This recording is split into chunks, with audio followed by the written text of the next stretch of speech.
अगला क्वेश्चन मैं डॉक्टर शिवानी से पूछना चाहूंगा कि जब हेयर में बहुत सारे ट्रीटमेंट पार्लर्स वाले, सलून वाले और आप जो रील्स में बहुत सारे ट्रीटमेंट चल रहे हैं, तो वो कौन कौन से ट्रीटमेंट हैं, जैसे कि पीआरपी, मेसोथेरेपी या बहुत सारी स्ट्रेटनिंग, स्मूथनिंग, ये कब कराना चाहिए, किसको नहीं कराना चाहिए, और कौन से अगर ट्रीटमेंट आप करा रहे हैं तो किन से कराना चाहिए?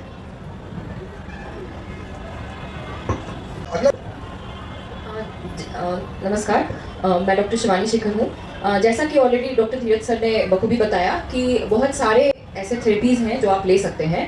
हेयर लॉस के केस में ये बात समझनी ज़रूरी है कि early treatment is the best. आप जितना इंतज़ार करेंगे, एक लेवल के बाद बाल को वापस से उगाना मुश्किल हो जाता है, क्योंकि हेयर बल्ब एक ऐसा एरिया होता है जहाँ से नया बाल उगता है। Once that is lost, your hair is gone, उसके बाद बाल नहीं आएगा।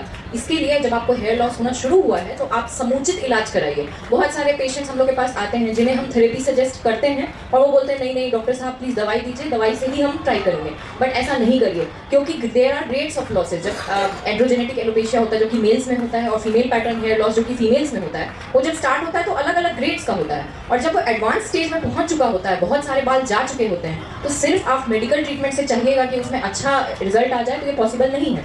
तो इसके लिए बहुत सारी थेरेपीज़ हैं, जैसे एक सर ने भी बोला लो लेवल लेजर थेरेपी है। जो उससे पहले का एक बहुत इजीली अवेलेबल, बहुत सेफ थेरेपी है, वो है पीआरपी।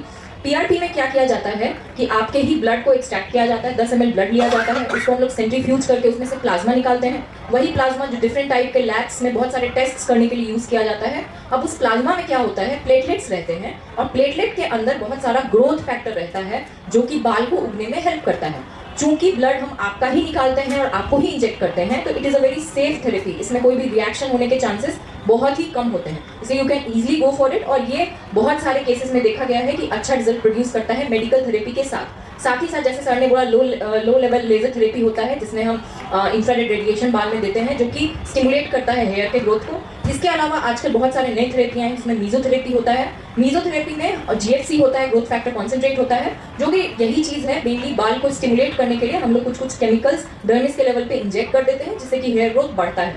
साथ में आजकल लोग हेयर के लिए बोटॉक्स भी लेने लगे हैं, थ्रेड भी होने लगा है। ये सब भी यही चीज़ है, बाल को सपोर्ट करने के लिए है। But for hair you have to understand, hair loss में early treatment is necessary, it is alarming. Once बाल चला जाता है वो वापस नहीं आएगा, उस लेवल के बाद हेयर ट्रांसप्लांट ही ओनली ऑप्शन बचता है। Thank you.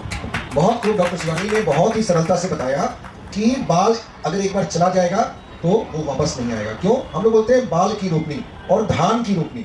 तो जैसे धान का बाली सूख जाता है तो दोबारा उसमें फिर हरी पत्तियां नहीं आएंगी, उसी तरह से बाल अगर उसका जो हेयर रूट्स है वो अगर सूख जाएगा, वो खराब हो जाएगा, एक बार बाल चला जाएगा तो वहां से दोबारा बाल नहीं निकलेगा। आप जितने जल्दी बाल का ट्रीटमेंट कराएंगे और जितने अच्छे से करेंगे, उसके लिए आपको फायदा मिलेगा। बहुत सारी ट्रीटमेंट उपलब्ध है बाल के लिए। एक बहुत बड़ी भ्रांतियां बनी है कि एक मॉलिक्यूल है मिनॉक्सिडिल, वो प्रचार चल रहा है कि वो खराब मॉलिक्यूल है, उसको और बार और जिंदगी भर लगाना पड़ता है, रील्स में आजकल चल रहा है। नहीं, जो दवा है आपके चर्म रोग विशेषज्ञ जो बोलते हैं उनको मानिए। आप जो रील्स में देखते हैं उन पे ध्यान मत दीजिए और अपने बाल को बचाइए। अगर एक बार चला गया तो वो वापस नहीं आएगा। बहुत खूब डॉक्टर शिवानी।